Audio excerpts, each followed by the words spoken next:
Oggi cuciniamo con i fagioli. Vi faccio vedere i miei modi preferiti di prepararli, con ricette facili e veloci per tutti i giorni. La nostra prima ricetta è un delizioso e versatile piatto di fagioli al pomodoro, di cui noi ci siamo ormai innamorati. Per farlo iniziamo con un classico mix di sedano, carota e cipolla, che ci servirà a dare tanto sapore ai nostri fagioli. In una padella bella grande mettiamo 1 o 2 cucchiai di olio extravergine d'oliva. Mentre l'olio si scalda, sbucciamo e tagliamo a metà una cipolla rossa grande. Io la taglio prima in orizzontale, poi in verticale, poi la trito finemente e l'aggiungo alla padella con l'olio.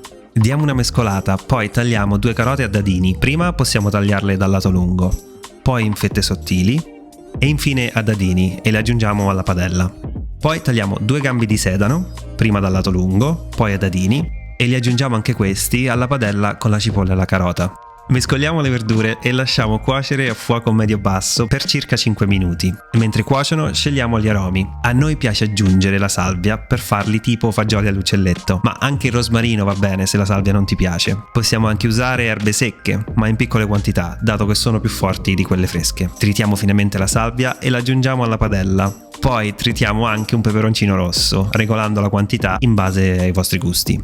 Aggiungiamo il peperoncino alla padella con le verdure, mescoliamo e lasciamo cuocere per altri 5 minuti, aggiungendo anche un pizzico di sale. Se la padella si asciuga, allora aggiungiamo un goccio d'acqua. Questo soffritto iniziale ci aiuta a dare un sapore più pieno ai nostri piatti, quindi io consiglio di tenere sempre a portata di mano queste verdure per poterle utilizzare in tante preparazioni. Poi certo, se siamo di fretta e non abbiamo tanto tempo di tagliare le verdure a mano, possiamo anche utilizzare un robot da cucina per farlo, senza frullare troppo però, che altrimenti diventano una poltiglia. Quello che io faccio di solito per risparmiare ancora più tempo durante la settimana è tritare molte più verdure di quelle di cui ho bisogno, poi le metto in un contenitore per alimenti adatto al congelamento. Questo qui è per alimenti per bambini e le congelo. Poi quando abbiamo bisogno di fare il soffritto per una cena veloce durante la settimana, prendiamo soltanto una porzione dal congelatore, risparmiando quindi un sacco di tempo invece di tagliare e pulire sedano, carota e cipolla. Bene, quando le verdure sono morbide aggiungiamo una lattina grande da 800 grammi di pomodori pelati. Sciacquiamo la lattina di pomodoro con un bicchiere d'acqua e aggiungiamo anche quella alla padella. Condiamo con un altro pizzico di sale e qualche pizzico di pepe e lasciamo cuocere a fuoco basso per circa 10 minuti, mescolando di tanto in tanto per evitare che i pomodori si attacchino al fondo della padella. Dopo 10 minuti i pomodori dovrebbero essere molto teneri. Li schiacciamo bene con una forchetta. Poi scoliamo e laviamo i fagioli in scatola e li aggiungiamo alla padella. Qui noi stiamo usando i fagioli borlotti, ma volendo si possono anche usare altri fagioli, tipo quelli rossi o quelli bianchi. Lasciamo cuocere a fuoco basso per altri 10 minuti, mescolando di tanto in tanto fino ad ottenere una salsa bella densa. Prima di servire assaggiamo e aggiustiamo di sale in base ai nostri gusti, poi lasciamo raffreddare per qualche minuto. Mentre aspettiamo che i fagioli si raffreddino un po', possiamo decidere come accompagnarli. Il nostro modo preferito di mangiarli durante la settimana, quando non abbiamo tanto tempo a disposizione, è con la polenta, quella rapida, precotta al vapore, che si cuoce a casa veramente in 5 minuti, mescolandola con acqua bollente e un pizzico di sale. Secondo me il sapore del mais e dei fagioli insieme è troppo buono. Quindi disponiamo la polenta su un piatto, aggiungiamo i fagioli sopra e spolveriamo con un po' di prezzemolo fresco. Io e Louise adoriamo i fagioli al pomodoro insieme alla polenta. Un'altra idea veloce per mangiare i fagioli al pomodoro è con il couscous. Anch'esso facile da preparare, in 5 minuti, semplicemente mescolando il couscous con acqua calda e poi sgranarlo con una forchetta. È così facile e buono. Possiamo anche mangiarlo per pranzo il giorno dopo, perché il couscous si conserva bene per un paio di giorni. Poi infine, anche se sembra ovvio, vanno provati anche col pane tostato, strofinato con l'aglio quando è ancora caldo e con un po' di olio buono. Io vi assicuro che se li provate così vi verrà voglia di mangiare pane e fagioli tutti i giorni. Questa ricetta di fagioli al pomodoro è diventata una delle nostre cene preferite, perché non solo i fagioli sono buonissimi e veloci da preparare, ma ci fanno anche sentire davvero bene dopo averli mangiati. Poi se avanzano non c'è problema, perché si conservano bene fino a 3 o 4 giorni in frigorifero, oppure anche congelati fino a 2 mesi. In questo modo li avremo pronti per un pranzo o una cena ancora più veloce. Come seconda ricetta prepariamo una crema di fagioli bianchi. Per questa usiamo i fagioli cannellini in scatola, ma si possono usare altri tipi di fagioli bianchi. Poi naturalmente si possono utilizzare fagioli in scatola, precotti, oppure fagioli secchi da cuocere a casa. Cucinare i fagioli secchi è in realtà molto semplice. Prima di tutto li mettiamo a bagno in abbondante acqua. Io li lascio in ammollo per circa 12 ore durante la notte e ci aggiungo anche un cucchiaino di bicarbonato di sodio per ammorbidirli. Il giorno dopo i fagioli hanno assorbito parte dell'acqua e sono anche più morbidi. Li scoliamo e gli diamo una sciacquata, poi li mettiamo in una pentola grande con abbondante acqua e portiamo l'acqua ad ebollizione. Una volta che l'acqua bolle però abbassiamo il fuoco e cuociamo i fagioli a fuoco lento per circa un'ora, ma a volte anche fino a 3 ore, a seconda del tipo di fagioli e di quanto tempo sono stati in ammollo. In questo caso i nostri fagioli cannellini hanno richiesto solo un'ora di cottura dopo 12 ore di ammollo. In realtà non c'è un tempo di cottura esatto per i fagioli, quindi dobbiamo assaggiarli per vedere se sono cotti. Poi poco prima che siano pronti possiamo aggiungere un po' di sale all'acqua e finiamo di cuocerli per altri 15 minuti. I fagioli cotti così si conservano per 3 o 4 giorni in frigorifero, in un contenitore chiuso, senza l'acqua di cottura. Si possono anche congelare volendo fino a 3 mesi. Bene, tornando alla nostra crema di fagioli bianchi, in un frullatore mettiamo una scatola o 240 grammi di fagioli cannellini scolati e sciacquati. Poi aggiungiamo mezzo spicchio d'aglio, 1 o 2 cucchiai di olio extravergine d'oliva, 2 cucchiai di succo di limone appena spremuto, un pizzico di sale, 2 giri di pepe e volendo anche qualche erba aromatica. Per esempio, a me piace aggiungere un paio di foglie di salvia.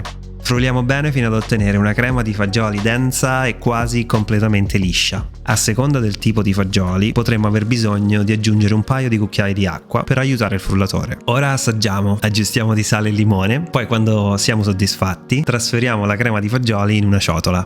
Poi a me piace aggiungere dei fagioli cannellini interi sopra, li condisco al volo con un filo d'olio d'oliva, succo di limone, sale, pepe e abbondante prezzemolo tritato. E volendo possiamo anche fare una variazione facilissima di questa crema di fagioli.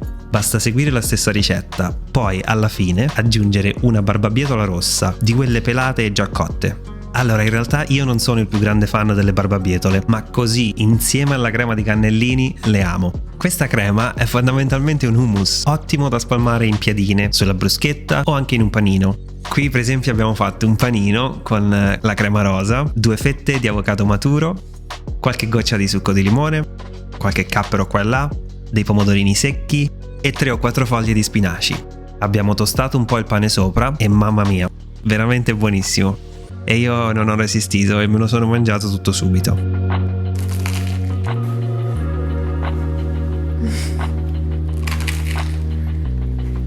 La crema di fagioli avanzata può anche essere usata come condimento veloce per la pasta, tipo pesto. Tutto quello che dobbiamo fare è scaldare la crema di fagioli con un po' d'acqua di cottura della pasta, un pizzico di sale e qualche foglia di salvia. Poi aggiungere la pasta al dente e finire di cuocerla nella salsa. Guardate, è buonissima anche in questo modo, è perfetta per una cena al volo.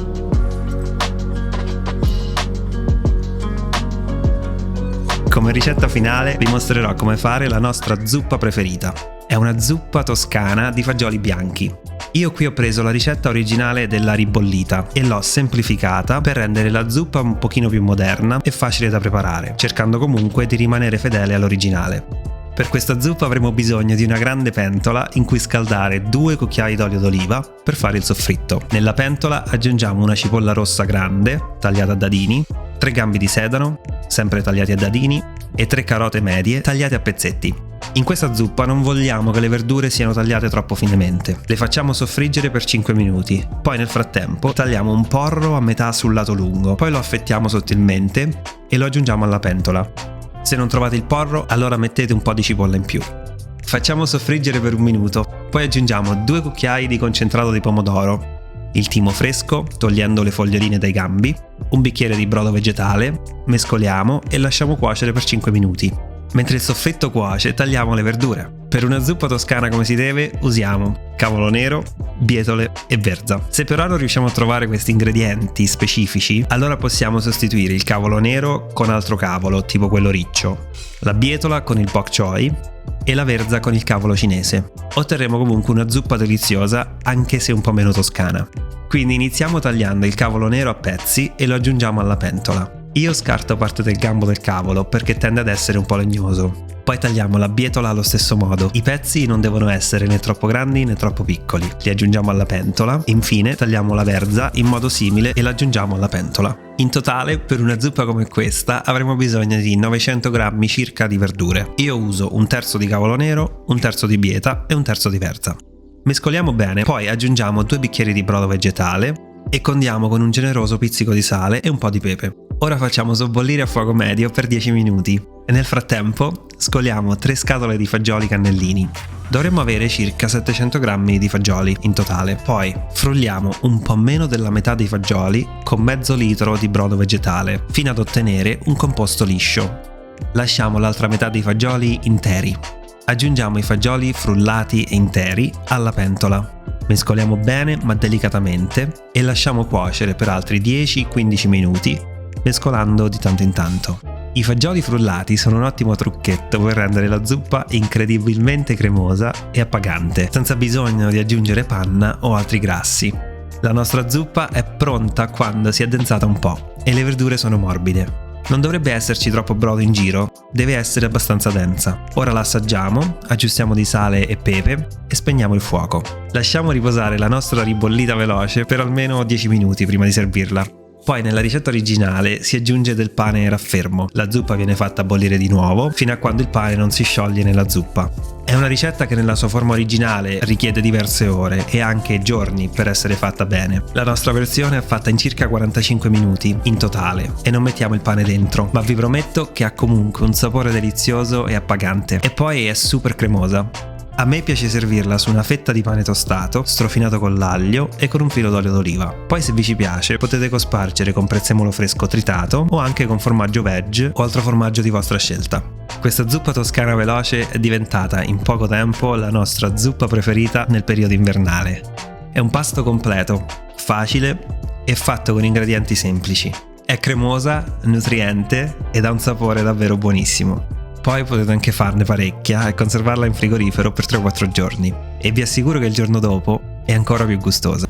It's unbelievable. This is one of my favorite meals ever. Me too. Ever. Allora, grazie mille per aver guardato il video e mi raccomando fateci sapere nei commenti qui sotto se vi piace questo tipo di format dove prendiamo un ingrediente e ci facciamo tante ricette facili per pasti di tutti i giorni. Per oggi è tutto, ci vediamo la prossima settimana con un nuovo video. Ciao!